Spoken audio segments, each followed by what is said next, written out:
Hi, boys and girls. We're back again to read some more from Wonder. If you can remember last time we left off, we finished the section on Augie. So today we will be beginning part 2, titled Via. So this section will be written from Via's perspective. So she's going to be our narrator. We are starting on page 82. So if you're following along in your own book, if you'll turn to page 82, our first chapter is titled A Tour of the Galaxy.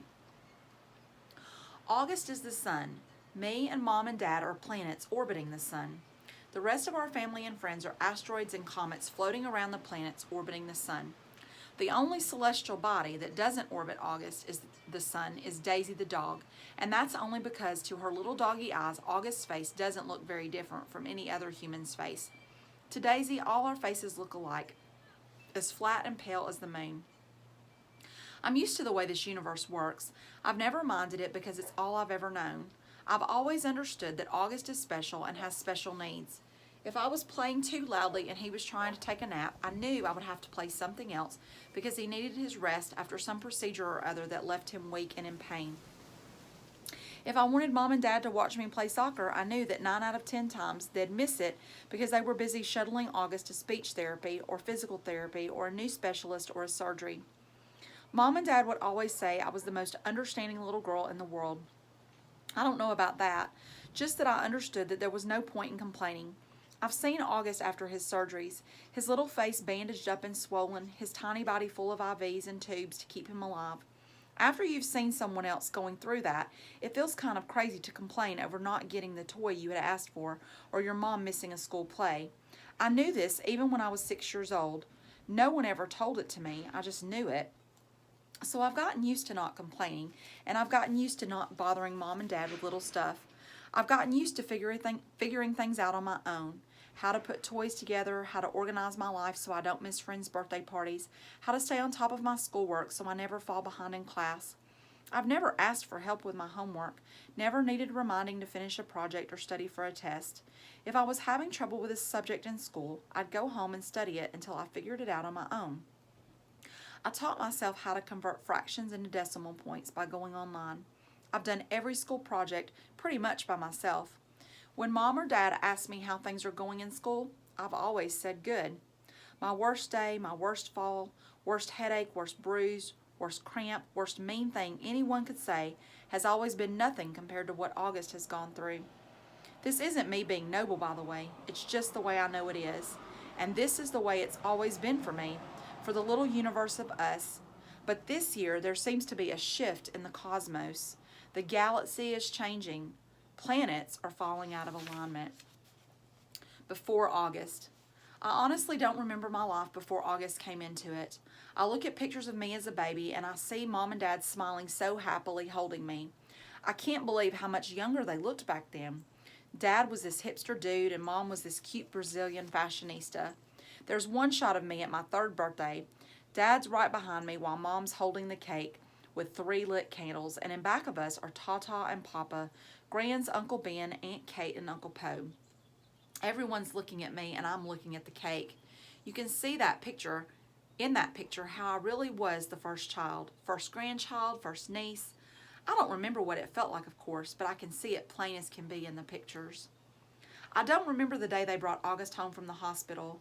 I don't remember what I said or did or felt when I saw him for the first time, though everyone has a story about it. Apparently, I just looked at him for a long time without saying anything at all, and then finally I said, "It doesn't look like Lily." That was the name of a doll Grans had given me when Mom was pregnant so I could practice being a big sister. It was one of those dolls that are incredibly lifelike, and I had carried it everywhere for months, changing its diaper, feeding it. I'm told I even made a baby sling for it. The story goes that after my initial reaction to August, it only took a few months, according to Grans, or a few days, according to Mom, before I was all over him, kissing him, cuddling him, baby talking him. After that, I never so much as touched or mentioned Lily ever again. Seeing August. I never used to see August the way other people saw him. I knew he didn't look exactly normal, but I really didn't understand why strangers seemed so shocked when they saw him. Horrified, sickened, scared. There are so many words I can use to describe the looks on people's faces, and for a long time I didn't get it. I'd just get mad. mad when they stared, mad when they looked away. What the heck are you people looking at? I'd say to people, even grown-ups. Then, when I was about 11, I went to stay with Grands in Montauk for 4 weeks while August was having his big jaw surgery. This was the longest I'd ever been away from home, and I have to say it was so amazing to suddenly be free of all that stuff that made me so mad. No one stared at Grands and me when we went to town to buy groceries. No one pointed at us. No one even noticed us. Grands was one of those grandmothers who do everything with her grandkids. She'd run into the ocean if I asked her to, even if she had nice clothes on. She would let me play with her makeup and didn't mind if I used it on her face to practice my face painting skills. She'd take me for ice cream even if we hadn't eaten dinner yet. She'd draw chalk horses on the sidewalk in front of her house. One night while we were walking back from town, I told her that I wished I could live with her forever. I was so happy there. I think it might have been the best time in my life. Coming home after 4 weeks felt very strange at first. I remember very vividly stepping through the door and seeing August running over to welcome me home. And for this tiny fraction of a moment, I saw him not the way I always seen him, but the way other people see him. It was only a flash, an instant while he was hugging me, so happy that I was home. But it surprised me because I'd never seen him like that before. And I never felt what I was feeling before either, a feeling I hated myself for having the moment I had it. But as he was kissing me with all his heart, all I could see was the drool coming down his chin. And suddenly there I was, like all those people who would stare or look away. Horrified, sickened, scared. Thankfully, that only lasted for a second. The moment I heard August laugh, his raspy little laugh, it was over. Everything was back the way it had been before, but it had opened a door for me, a little peephole, and on the other side of the peephole there were 2 Augusts, the one I saw blindly and the one other people saw. I think the only person in the world I could have told any of this to was Grands, but I didn't. It was too hard to explain over the phone. I thought maybe when she came for Thanksgiving I'd tell her what I felt, but just 2 months after I stayed with her in Montauk, my beautiful Grands died. It was so completely out of the blue. Apparently she had checked herself into the hospital because she'd been feeling nauseous. Mom and I drove out to see her, but it's a 3-hour drive from where we live, and by the time we got to the hospital, Grands was gone. A heart attack, they told us, just like that. It's so strange how one day you can be on this earth and the next day not. Where did she go? Will I really ever see her again, or is that a fairy tale? You see movies and TV shows where people receive horrible news in hospitals. But for us, with all our many trips to the hospital and with August, there had always been good outcomes. What I remember the most from the day Grands died is Mom literally crumpling to the floor in slow, heaving sobs, holding her stomach like someone had just punched her. I've never ever seen Mom like that. Never heard sounds like that come out of her, even through all of August's surgeries. Mom always put on a brave face. On my last day in Montauk, Grands and I had watched the sun set on the beach. We had taken a blanket to sit on, but it had gotten chilly, so we wrapped it around us and cuddled and talked until there wasn't even a sliver of sun left over the ocean. And then Grands told me she had a secret to tell me. She loved me more than anyone else in the world. Even August, I asked. She smiled and stroked my hair like she was thinking about what to say. I love Augie very, very much, she said softly. I can still remember her Portuguese accent, the way she rolled her R's. But he has many angels looking out for him already, Via. And I want you to know that you have me looking out for you. Okay, Menina querida? I want you to know that you are number 1 for me. You are my... She looked out at the ocean and spread her hands out like she was trying to smooth out the waves. You are my everything. You understand me, Via? Tu es muy todo. I understood her, and I knew why she had said it was a secret. Grandmothers aren't supposed to have favorites. Everyone knows that. But after she died, I held on to that secret and let it cover me like a blanket. August through the peephole. His eyes are about an inch below where they should be on his face, almost to halfway down his cheeks. They slant downward at an extreme angle, almost like diagonal slits that someone cut into his face. And the left one is noticeably lower than the right one.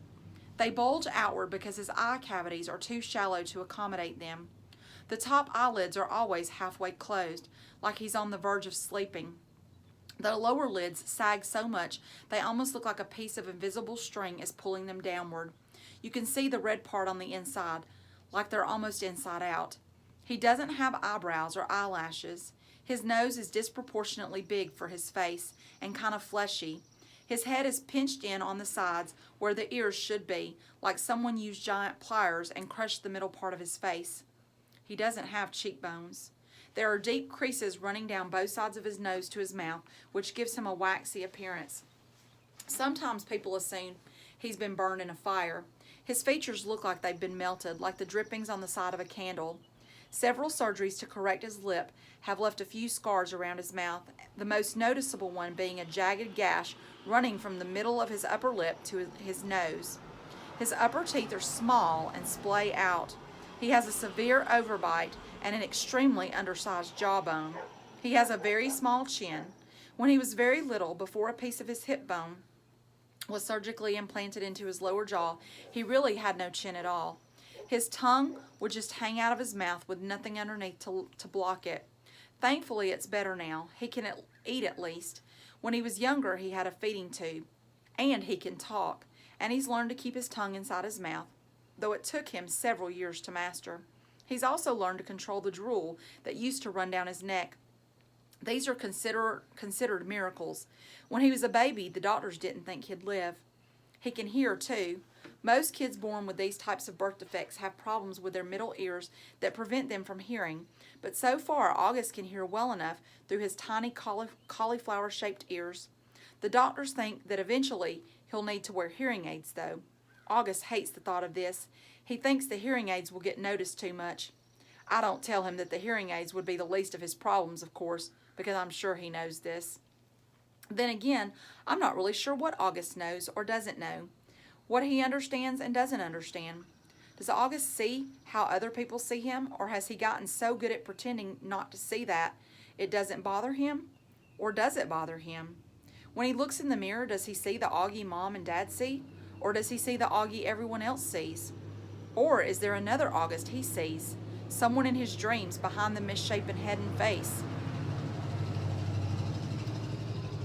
Sometimes when I looked at Gran's, I could see the pretty girl she used to be underneath the wrinkles. I could see the girl from Ipanema inside the old lady walk. Does August see himself as he might have looked without that single gene that caused the catastrophe of his face? I wish I could ask him this stuff. I wish he would tell me how he feels. He used to be easier to read before the surgeries. You knew that when his eyes squinted, he was happy. When his mouth went straight, he was being mischievous. When his cheeks trembled, he was about to cry. He looks better now, no doubt about that, but the signs we used to gauge his moods are all gone. There are new ones, of course. Mom and Dad can read every single one, but I'm having trouble keeping up, and there's a part of me that doesn't want to keep trying. Why can't he just say what he's feeling like everyone else? He doesn't have a trach tube in his mouth anymore that keeps him from talking. His jaw's not wired shut. He's 10 years old. He can use his words, but we circle around him like he's still the baby he used to be. We change plans, go to plan B, interrupt conversations, go back on promises depending on his moods, his whims, his needs. That was fine when he was little, but he needs to grow up now. We need to let him, help him, make him grow up. Here's what I think. We've all spent so much time trying to make August think he's normal that he actually thinks he is normal. And the problem is, he's not. High school. What I always loved most about middle school was that it was separate and different from home. I could go there and be Olivia Pullman, not Via, which is my name at home. Via was what they called me in elementary school too. Back then, everyone knew all about us, of course. Mom used to pick me up after school, and August was always in the stroller. There weren't a lot of people who were equipped to babysit for Augie, so Mom and Dad brought him to all my class plays and concerts and recitals, all the school functions, the bake sales, and the book fairs. My friends knew him. My friends' parents knew him. My teachers knew him. The janitor knew him. "Hey, how you doing, Augie?" he'd always say and give August a high five. August was something of a fixture at PS 22. But in middle school, a lot of people didn't know about August. My old friends did, of course, but my new friends didn't. Or if they knew, it wasn't necessarily the first thing they knew about me. Maybe it was the second or third thing they'd hear about me. Olivia, yeah, she's nice. Did you hear she has a brother who's deformed? I always hated that word, but I knew it was how people described Augie, and I knew those kinds of conversations probably happened all the time out of earshot. Every time I left the room at a party or bumped into groups of friends at the pizza place. And that's okay. I'm always going to be the sister of a kid with a birth defect. That's not the issue. I just don't always want to be defined that way. The best thing about high school is that hardly anybody knows me at all except Miranda and Ella, of course, and they know not to go around talking about it. Miranda, Ella, and I have known each other since the first grade. What's so nice is we never have to explain things to one another. When I decided I wanted them to call me Olivia instead of Via, they got it without me having to explain. They've known August since he was a little baby. When we were little, our favorite thing to do was play dress up with Augie, load him up with feather boas and big hats and Hannah Montana wigs. He used to love it, of course, and we thought he was adorably cute in his own way. Ella said he reminded her of E.T. She didn't say this to be mean, of course, though maybe it was a little bit mean. The truth is, there's a scene in the movie when Drew Barrymore dresses E.T. in a blonde wig, and that was a ringer for Augie in our Miley Cyrus heyday. Throughout middle school, Miranda, Ella, and I were pretty much our own little group, somewhere between super popular and well-liked. Not brainy, not jocks, not rich, not druggies, not mean, not goody-goody, not huge, not flat. I don't know if the three of us found each other because we were so alike in so many ways, or that because we found each other we became so alike in so many ways. We were so happy when we all got into Faulkner High School. It was such a long shot that all three of us would be accepted, especially when almost no one else from our middle school was. I remember how we screamed into our phones the day we got our acceptance letters. This is why I haven't understood what's been going on with us lately. Now that we're actually in high school, it's nothing like how I thought it would be. All right, we're going to stop there for today. I hope you enjoyed this section so far. Kind of got another perspective on Augie. And I can't wait to see you again next time. Bye.